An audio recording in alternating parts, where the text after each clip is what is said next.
A. BhaGYANATHAN will render the speech.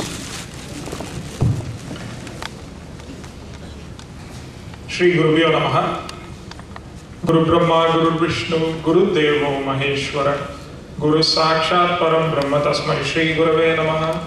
Kalaye Sundarakara Sadaika Priyadarshanam Ajnana Nashakam Devam Sadgurum Muralidaram. A very good morning to all you wonderful friends who gathered here to participate in this mass prayer event invoking divine grace to help us perform successfully in our board exams. Let us begin by prostrating at the lotus feet of our beloved Guru Maharaj, His Holiness Shri Shri Muralidhara Swamiji. And let us salute the teachers who have brought us where we are today. Let us give them a round of applause first.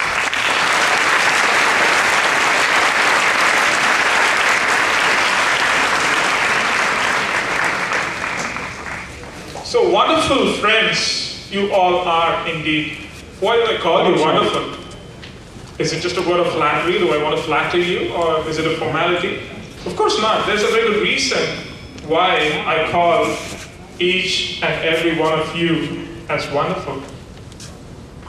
Standing where I am right now and looking at your faces, this is what I see. Every one of you look like space shuttles ready for launch. The intensity of the examination mood is palpable, it's vibrant. Having been there myself, I do realize how every passing moment at this point of time is so precious.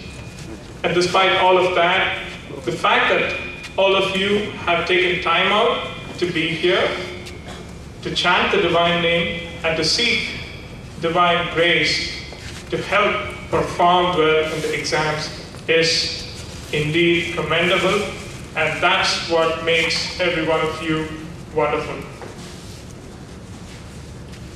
On that note, let me begin by throwing this small thought across to you. So it's exam time. We've been slogging all through this year, studying real hard. We're almost on the final lap now.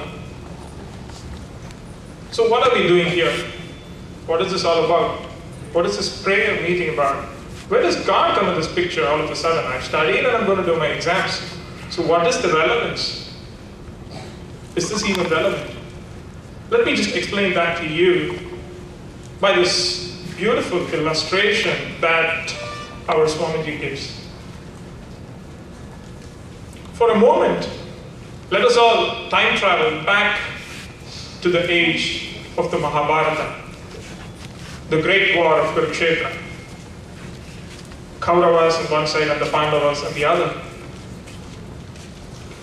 Kings and rulers from all neighboring kingdoms were traveling towards Kurukshetra, wanting to ally with either side.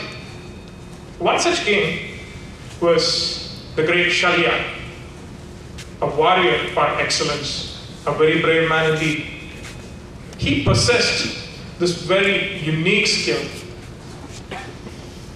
He was an excellent charioteer. Everybody knew that. He was going to be a very big asset to any side that he took. So he was going towards Kurukshetra. His heart was with the Pandavas, though, but he had not yet made up his mind as to who he was going to side with. He was traveling. It was night time, and he was weary and exhausted. At some distance, he noticed a tent, a camp of sorts, you may say. Hungry, thirsty, and exhausted, Shalya enters into that tent. What does he find inside? It's a feast there. Everything that he ever wanted was right there. He felt so relieved, you can imagine. So he went there, ate to his heart's content, and he felt totally refreshed. And only at that point of time did he realize that this camp was hosted by the Kauravas, by Duryodhana, not by the Pandavas with whom his heart lay. The righteous man that he was, having taken and enjoyed the hospitality of the Kauravas, he felt indebted here. He thought he owed them one. So he decided that he would side them in the war. Though all through he wanted to side with the Pandavas. He told King Duryodhana, I have enjoyed your hospitality, and as a mark of gratitude, I'm going to side with you. I offer my services as a charioteer, and I will do whatever you want in this war. Duryodhana was naturally thrilled. Who would not want to have somebody like Shalya in his side? So he told him, that is fantastic. This is what I request of you, King Shalya. You need to be Karna's charioteer, especially when he fights Arjuna. This is what you need to do for us. This news reached the Pandavas' camp too.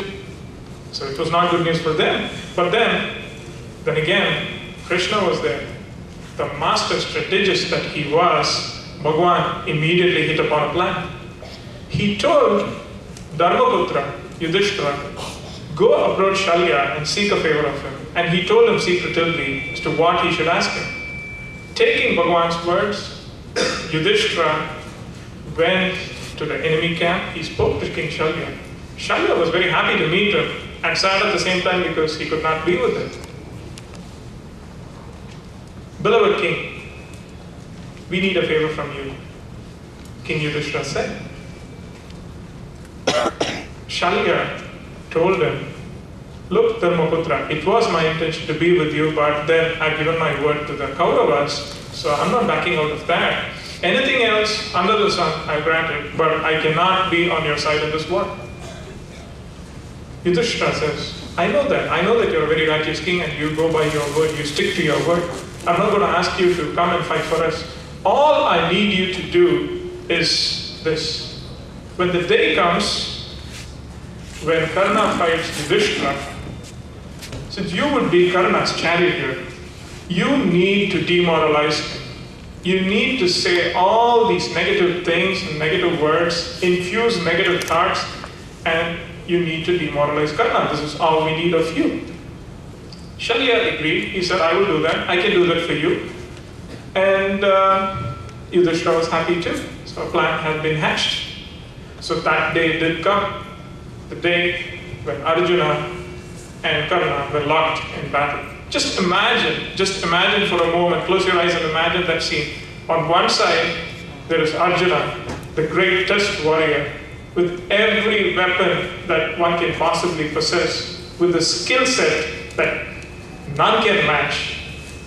And his charioteer was none other than Bhagwan Shri Krishna, the Lord of the entire universe. So this is on one side, and on the other side, there is Karna, who had a skill set very similar to Arjuna, who was as brave a warrior. On his day, he could defeat anybody, and his charioteer was our Shalya. So this is the picture that we're looking at. There's a very big contrast here, which is what I'm going to